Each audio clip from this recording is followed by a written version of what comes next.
কাঁচা থাকলে না নেওয়া লেবাস, পাকলে করে ঠাস ঠাস। এই যে প্রবাদটা আমরা আমাদের দাদি নানির কাছ থেকে শুনি নাই, এমন কেউ হয়তো নাই। যাই হোক, এই প্রবাদের ইংলিশ শিখাবো তার আগে আমার পেজটি ফলো দিয়ে রাখুন।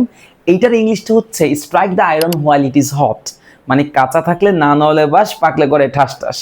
আচ্ছা, সেকেন্ড হচ্ছে আয় বুঝে ব্যয় করো। আয় বুঝে ব্যয় করো, cut your coat according to your cloth. Cut your coat according to your cloth. আচ্ছা, অপচয় করো না, অভাব হবে না। এটার ইংলিশ কি? Waste not want not. Waste not want not.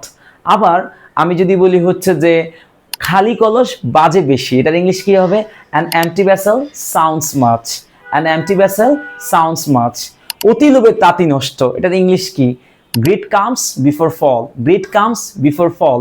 So এই পাঁচটি প্রবাদ যদি তুমি পড়ো তাহলে হচ্ছে যে মোটামুটি তুমি দৈনন্দিন জীবনে অনেক ক্ষেত্রে ব্যবহার করতে পারবা। আমার পেজটা ফলো করো যাতে করে এই ধরনের ক্লাস তুমি অনেক অনেক পেতে পারো। আল্লাহ হাফেজ।